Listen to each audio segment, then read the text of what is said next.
Hi guys, welcome back. I'm for Towers Films. Doug 218, and she's not a morning minion. See, I'm not. I'm a night owl. Anyway, we are here to recap Survivor Island of the Idols, episode number 4. Eloquently titled Nora's Big and Not Very Good. Why? He was kind of dumb. But let's get into it. As typical, they do the recap previously on Survivor, and they recap what happened the last episode. So where we pick up, it's them coming back to the camp after tribal council, Byro, and again, they're all talking about, especially those who are not in on the vote, because again, it was blindside them getting rid of Chelsea. And, and of course, some of them feeling a little bit left out, and, as usual. And Dean was P.O. Oh, yeah, he was starting to kind of get a bit of a relationship with Chelsea there. So, of course, he was upset. But they tried to explain to him why they voted her out, and, It kind of sounded like it's kind of sort of got it had to happen, and it was BS. Well... And you could see on his face, he knew it was a BS reason, And so he's like, okay, fine. So then we switch over to Volkai's beach, and in comes a boat. And like with the last time when the boat showed up, somebody has to basically immediately, or they unanimously have to decide who's going to go to the Island of the Idols. So they're kind of all standing around, and they're like, yeah, they don't really want to go, because, that means significant time away from strategizing. They don't really, there's only been like one on that tribe who's been there. And she's like, oh my God, whoever, I've been the only one, and whoever else goes, and they'll hopefully not blow up my game, or we can get closer. And they won't, say anything kind of thing. So they're all kind of hemming and hawing, and and they're like, oh, I don't want to go. So Nora's like, I want to go. Because she's basically saying, why be here if you don't want to experience everything? So which makes sense. Yeah, but it can also be kind of a stupid move to go. I guess if you've been there before. Yeah. Because you can go and you could possibly win the chance for another idol and get more advice. Yeah. From Rob and Sandra. But it's also because the rest of the tribe doesn't know what's on the Island of the Idols. And you might be considered a threat because you could potentially come back with an idol. So, well, that's what a lot of them guys have been hypothesizing, that they're coming back with idols. Yeah. But let's logically look at this. Yeah. How many idols do you think that these folks have on the Island of the Idols? True. Considering there's usually only one hidden one. Oh, but there are hidden ones too. Which is the first time we've seen it this episode. Somebody actually going to look for a hidden immunity idol. They seem to have forgotten this. I haven't seen anybody searching for a hidden immunity idol until this episode. And somebody got it. He got it. I believe it was James. I believe he got it. So and he's like, finally, you put it out. You put it out to the heavens, and the heavens will provide. And blam, there it was. So Nora ends up going to the Island of the Idols and meets Rob and Sandra. And she wouldn't shut up. Oh God! Well, typical of her on the beach. So they're sitting there listening. She's going on and on and on and on and on and on and on. And you can see even Rob's like gobsmacked. Kind of glazed over. Woo. So the lesson for Nora, to learn, basically was more or less how to convince people. Yeah, right. Like how to convince people, like to persuade them to do stuff that you want them to do. And they were teaching her different ways of I'll give you something, and you give me something down the road, or just different variations in how to persuade these people. Right. And we actually got to see flashbacks to previous survivors doing what they're telling Yeah. her to do, like examples of it. She didn't, but we did. Yeah. And so, her task was, if she chose to accept it for an idol, would be try to convince them that they gave her info on the next immunity challenge. And they said, do you want that kind of thing? And she goes, yeah, of course. So And Sandra's going, think it over. Think about it. Because it's not necessarily going to be especially for her. Yeah. She basically had to persuade them. The immunity challenge is one they've done before where most of the tribe's blindfolded and they have a collar. And the collar has to lead them through obstacles and get these puzzle pieces to bring back and put the puzzle together. And then direct. Direct them how to put the puzzle together, all blindfolded. So they didn't even put the puzzle together with their own eyes. They have to direct them to put the puzzle pieces together. So she's like, oh yeah, I could do it. And like, think about it. It's not that easy, especially for her. You know, because remember, they get info and they've been watching some of this, especially the tribal councils. So they see how they interact. And she's not necessarily the one that's up there when of ones that they trust. No. And then she's not very good at really getting info across to people very well. You know, okay, I'm going to use this, like, it's an old military term, like in medieval warfare, they used to say that she's cannon fodder, really. Yeah. You know, there's no delicate way to put it. She's not in the know, and she doesn't need to be informed. So it's just, okay, we'll just use you for now and get rid of you later. And plus, she just kind of... She's all over the place. You know what I mean? She doesn't actually listen to what they're saying either, kind of thing. Like, she's got verbal diarrhea. You know, so it's kind of hard for them to really pull her in and trust her in that. So this, I think, would be very difficult for them to agree to do. So she goes back. She accepts the challenge anyway. She goes back. And, of course, you know, they're all wondering, you know, what's going on. So she goes into this long speech. She more or less kind of tells them what's happening. Truth. She tells them that she was told what the info about what the next immunity challenge is, but she can only give them this information if they agree to give her the position she chooses, that she wants. She doesn't tell them what the position is. She just says, you know, you have to give me the position. She leaves it vague. So they're all talking and stuff and asking questions. So they basically, okay, yeah, we'll give you the position you want. So she tells them basically what it is. And they're like, oh, okay, so what, you get, what position do you want to choose? Well, the collar, that's the only position. They're like, well, actually, no, it's not, because you could choose to be one of the blindfolded people, too. You could choose to sit out, or you could choose to be the collar. She goes, oh, well, yeah, okay, yeah, that's true. So that was a flaw in what she said. So they're like, okay, so, and then they're practicing her being the collar. She couldn't direct a square dance in a round room. Well, they didn't understand what she was saying, because she was trying to get them to come to her and to go over, but they weren't. And they're like, well, you know, we're going to be behind you, so don't say come to me. I get what her point is basically so that they follow the directions that she's telling them with her voice. So, and they don't see, the one, I forget what she was directing, didn't seem to quite understand that. I don't know, maybe that's more his fault than her fault. But they're like, he kept saying to her, you'll be behind me. Don't tell me to come to you. You're behind me.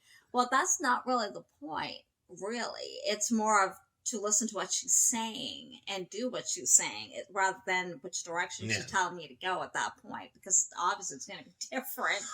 So she actually walked behind him and directed him. So I think there was a bit of a miscommunication there, and was that really Nora's fault? I don't know about that, but I think it was on both sides of the fence. You know, like, she didn't adequately articulate what she wanted, and they weren't. I guess. And they weren't comprehending exactly what she wanted. So I think I understood what she was saying.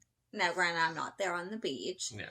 I think the point was just for them to follow her direction, which is what they'd have to do. Yeah. And behind her, front of her, sideways, whatever, they still have to do what direction she's telling them to go. So, you know, you can look at it either way, I guess, you know. So, we go to the immunity challenge. And, of course, it's what she said. What she said. So they're choosing callers on each side. They tell her she has to sit out. Well, because Jeff goes, Volkei, you have one extra player. Who's it going to be? Unanimous. Two extra. Yeah, they have one extra. Unanimously, they all go, Nora. She's like, what? What? And Because she suspects she's going to be the caller. And because of this, she lost her vote. Yeah. So. And she wasn't too happy about you that. could see it. She had resting phase. Survivor phase. Resting survivor phase. Hashtag resting survivor Resting survivor phase.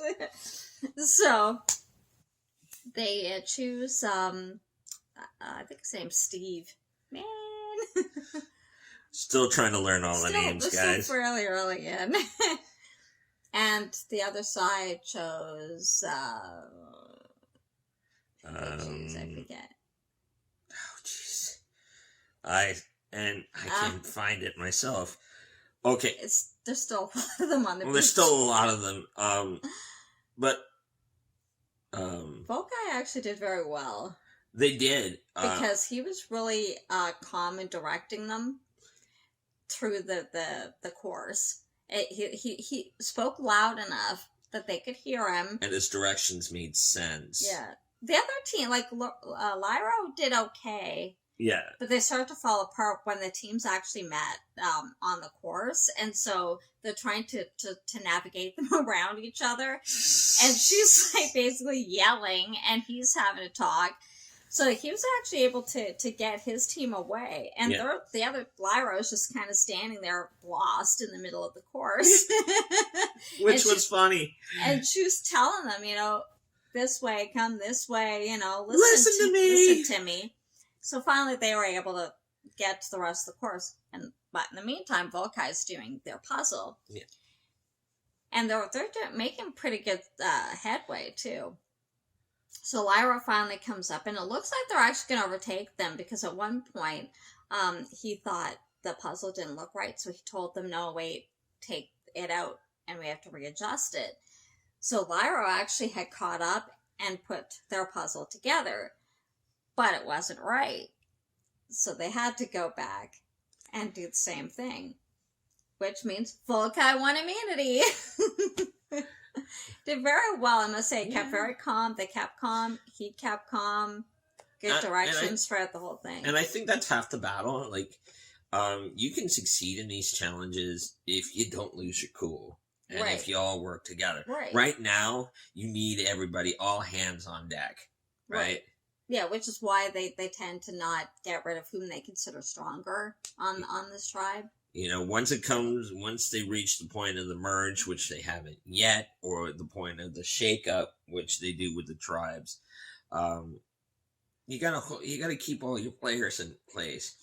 If you have the other tribe, which was like absolute chaos, they weren't a tribe, they were a bunch of individuals, and they weren't all listening, Yeah. And so obviously Lyra is going back to tribal council again. So they're thinking Karishma is going to be the target because she's the easiest one. She doesn't really fit in. She doesn't really help out that much with the chores and things like that. So they don't think she helps out much with the competitions either.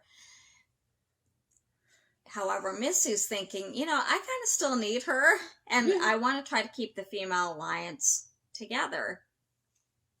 So she starts bringing up Dean to get rid of Dean. But they're not really, because Chelsea and Dean were getting close. So they're like, so she's trying to convince others that Dean's a bigger threat. Yeah. And they're like, no, because he at least helps out. He's still, they don't have as many guys. Yeah. They're mostly females on this tribe. Yeah. That they don't really want to get rid of Dean. So she flips the script. So she's like, okay. Now she has to think of who would they take out instead of Karishma. So she starts going around and saying, Chelsea. We'll get rid of Chelsea instead. But they still keep the girls. The girls still have the numbers, but she's like, we got to break them up. because they're a duo, and you know they can be dangerous. Mm-hmm. So it gets. It looks like a lot of them kind of understand what she's talking about, and other ones are like, now why would we keep Dean over Karishma? You know, like Yeah. why? At least he does stuff around, you know, or Chelsea for that matter. Why would we keep Karishma over Chelsea? But she's, you know, like, think about this. You know, you can't keep couples together. They're more likely to flop or flip at the when the time's verge, right. Yeah. you know, all that kind of stuff. So you're kind of uncertain which way they're going to go. So for sure. they end up going to Tribal, and it still doesn't look like which way they're going to go, but Missy really presents a really good case. Like, she's actually very good at this game. Well, she had persuasive wise anyway. She had the best quote in this episode. In some ways we're family, and others were complete strangers. Which is true. Which is true. I like how she put the whole thing was very good, and it's true. Yeah. She sold what she needed to say, and she did it in a convincing manner. Yeah. You know, and so you can see the quick looks at each other, Rob and Sandra watching, you know, and they're like, wow. Wow. We were like that, too. So, but remember, Chelsea has an idol from Island of the Idols, but she felt safe, so she didn't play it. And he got voted out. Chelsea! and I love Sandra going, these guys must all like come into Tribal. Yeah, when they first came in, that was funny.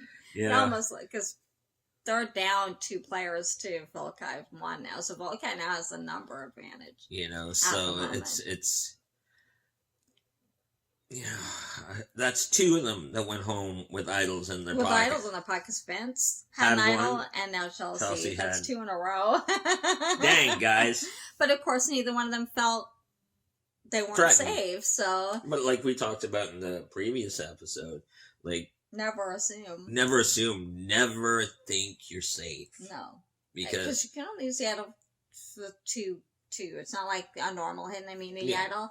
But, I mean, so I don't know, would you want to play it or I'd want to play it at least, just in case. Or if I thought somebody I'm allied with, you know, would go home. But she had no reason to think that. Well, no. Neither really did. Although Vince kind of did, so I think he should have used it. Well, you see, and that's the problem. He had a feeling that he might be in danger, but he also believed the line they were telling him. Oh, you know, you're all right, dude. You're okay.